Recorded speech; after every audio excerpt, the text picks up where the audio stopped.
মানবেন্দ্র দেব সম্মানিত অতিথি, উনি খুব সুন্দর বলেছেন। আসলে ওনার কথার সাথে আমার অধিকাংশ কথাই চলে আসছে। উনি একটা কথা বলেছেন যে ওনার কথার টোন দেখে আমি যেটা বুঝতে পেরেছি যে আসলে শিক্ষার পলিসি অথবা শিক্ষার কোয়ালিটির কারণে আমরা শুধু কি এডুকেটেড করছি না আসলে সার্টিফিকেট বিক্রি করছি, সেটা পাবলিক হোক প্রাইভেট হোক।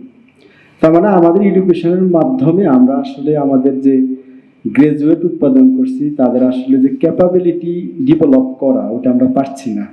যেমন অমর্ত্য সেন তার একটা বইতে ডেভেলপমেন্ট অ্যাজ ফ্রিডম, ওই বইটাতে বলছে যে আমরা তো ইন্ডিয়াতে বা সাবকন্টিনেন্টে আমরা বলি আমাদের উইমেনদের প্রচুর রাইট, তো আমাদের উইমেনরা all women are equal to man, এটা আমরা বলি, কিন্তু আমরা কি আমাদের উইমেনদের জন্য এমন পরিবেশ সৃষ্টি করতে পেরেছি যে আসলে তারা ম্যানদের সমান অধিকার এক্সারসাইজ করতে পারে? তার মানে তাদেরকে আমরা কেইপাবল করে তুলতে পারি নাই। তা আমরা যদি তাদেরকে কেইপাবল করে তুলতে না পারি তাহলে আসলে এই অধিকার দিয়ে, টেক্সট বুক অধিকার দিয়ে আসলে লাভটা কি? তার মানে আমাদের এডুকেশনে আসলে ক্যাপাবিলিটি ডেভেলপ করার ক্ষেত্রে অনেক ঘাটতি রয়েছে। তো এটার পেছনে আমি যেহেতু লয়ের স্টুডেন্ট, আমি একটু বলি, আমরা যারা থার্ড ওয়ার্ল্ড কান্ট্রির মানুষ, আমাদের মধ্যে একটা বিশ্বাস হলো কোনো একটা আইন করলে আইনটাতে যদি শাস্তি থাকে ওইটাই আইন, যদি শাস্তি না থাকে ওটা আইন না। এটাকে আমরা লয়ের স্টুডেন্টরা বলি পজিটিভ ল অথবা অস্ট্রেলিয়ান পজিটিভ ল। তো আসলে আমাদের মানবেন্দ্র ভাই খুব ভালো বলছেন যে যে কোনো জিনিসের বাস্তবায়ন করার আগে একটা ভালো পলিসি করা দরকার, যে পলিসিতে একটা লং টার্ম গোল থাকবে। তো আমাদের এডুকেশন পলিসিতে অনেক এডুকেশন পলিসি আছে, কিন্তু এডুকেশন পলিসি বাস্তবায়ন করার সরকার কোনো প্রয়োজনীয়তা ফিল করে না, কারণ এটা পার্লামেন্ট কর্তৃক পাশকৃত কোনো আইন না। কারণ ওই যে আইন হলে শাস্তি থাকবে, গভর্নমেন্ট বাধ্য হবে। তার মানে আমাদের মধ্যে এক প্রশ্ন আছে। অথচ যে কোনো জিনিস বাস্তবায়ন করার জন্য প্রথমে, যেমন আমাদের এখন এই যে রেফারেন্ডাম নিয়ে ব্যাপক চিল্লাচিল্লি, তার মানে আমাদের মধ্যে এই বিলিফ আছে যদি বাস্তবায়ন করার শর্ত বা বাধ্যতামূলক কিছু দিয়ে না দেওয়া হয় তাহলে ওটা বাস্তবায়ন হবে না। তার মানে আমাদের মধ্যে ওই যে আবার আমাদের ইয়াং যারা ছিল তারা বলছে আমাদের পলিটিক্যাল লিডারদের মধ্যে ডিস্ট্রাস্ট। আসলে এই উপমহাদেশের সবচেয়ে ভালো একটা ক্যাপিটাল ছিল, সেটা হলো সোশ্যাল ক্যাপিটাল, যা আমরা একজনে ট্রাস্ট করি, একজনকে সম্মান করি, এটা আমাদের ক্যাপিটাল। যা আমরা আমাদের সম্পর্ক দিয়ে অনেক জায়গায় অনেক কাজ করে ফেলতে পারি, যেটা ওয়েস্টার্ন কান্ট্রিতে টাকা দিয়ে করতে হয়।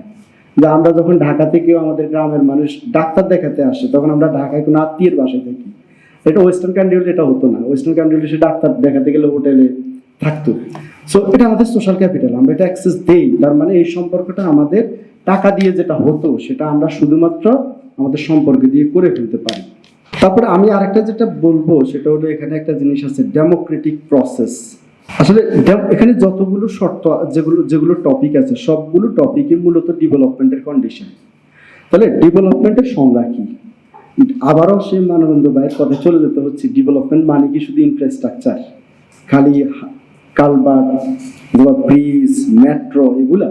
ডেভেলপমেন্ট মানে আসলে হিউম্যান ডেভেলপমেন্ট, যেটা আসলে অমর্ত্য সেনই বলছে, যে আমরা আসলে মানুষ হিসেবে কতটুকু ডেভেলপ হয়েছি। ওই যে একই কথা, যে আমাকে কালভার্ট করে দিচ্ছে, কালভার্ট ব্যবহার করার মতো যোগ্যতা কি আমার আছে?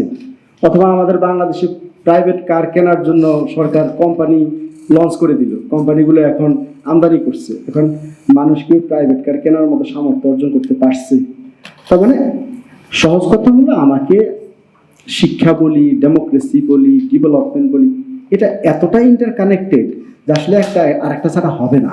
এই জন্য অমর্ত্য সেন একটা কথা বলছে, যদি কোনো একটা দেশে মোটামুটি 2 বা 3 টার্ম একটা মিনিংফুল ডেমোক্রেসি এক্সারসাইজ করা যায়, তাহলে ওই দেশে ফ্যামিনের মতো, দুর্ভিক্ষের মতো একটা মহামারী নিবারণ করা সম্ভব।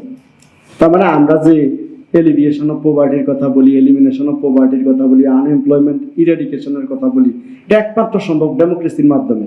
শুধু ডেমোক্রেসি মানে ওই ইলেকশন না, ডেমোক্রেসি মানে মিনিংফুল ডেভেলপমেন্ট অবশ্যই সেটা ডেমোক্রেসিটা মিনিংফুল হতে হবে। লাস্টলি, যেহেতু আমি কোস্টাল এরিয়া থেকে আসছি, আমার বাড়ি নোয়াখালী হাতিয়া 2য় বৃহত্তম দ্বীপ বাংলাদেশে। তো এখানে আমাদের কি নোট যিনি দিলেন, উনি বললেন যে আমাদের ঢাকা শহরের একটা গুরুত্বপূর্ণ সংখ্যক মানুষ হলো ক্লাইমেট রিফিউজি। তা আমি যেহেতু কোস্টাল এরিয়া থেকে আসছি, আমার ক্লাইমেট রিফিউজি অথবা ক্লাইমেট নিয়ে কাজ করা বা ক্লাইমেট নিয়ে আমার একটা খুব আগ্রহ আছে। তো এখন আমি একটা ক্লাইমেট রিফিউজি নিয়ে একটা ব্লগ আর্টিকেল লিখতেছি, এটা হলো ইউনিভার্সিটি অফ অক্সফোর্ড থেকে পাবলিশ হবে। তো কাজ করতে গিয়ে আমি যেটা দেখলাম যে আমাদের বে অফ বেঙ্গলকে প্রোটেকশন দেওয়ার জন্য গভর্নমেন্ট মোটামুটি এই সাউথ এশিয়াতে ইন্ডিয়া, শ্রীলঙ্কা, থাইল্যান্ড, মালদ্বীপ এই দেশগুলোর সাথে অনেকগুলো ট্রিটি করছে, বিশেষ করে বিমস্টেক খুবই গুরুত্বপূর্ণ যা আমাদের বে অফ বেঙ্গলকে প্রোটেকশন দেওয়ার জন্য করছে। তা আমাদের একটা আইন আছে, তা আইনে বলা আছে যে গভর্নমেন্ট একটা কম্প্রিহেন্সিভ পলিসি করবে যাতে করে ল্যান্ড বেস যে পলিউটেন্টস আছে এগুলার যাতে রিডিউস করা যায়, রিজনেবল এমিশন করার জন্য রেস্ট্রিকশন দেওয়া যায়, এটার জন্য একটা পলিসি করবে। তো গভর্নমেন্ট ইনল্যান্ড ওয়াটারের জন্য একটা আইন করছে, ওই আইনে বলা হয়েছে কম্প্রিহেন্সিভ পলিসি। কম্প্রিহেন্সিভ পলিসি বলতে ল্যান্ড বেসগুলোও থাকতে হবে, আবার মেরিন পলিউশন ওটাও থাকতে হবে। শুধু মেরিন পলিউশন প্রিভেন্ট করার জন্য করলে হবে না, গভর্নমেন্টকে কম্প্রিহেন্সিভলি একটা ল্যান্ড বেস প্লাস মেরিন দুইটা মিলে করতে হবে। গভর্নমেন্ট ওই আইনটা করছে 2004 সালে। আজ পর্যন্ত ওই কম্প্রিহেন্সিভ পলিসিটা করতে পারে না।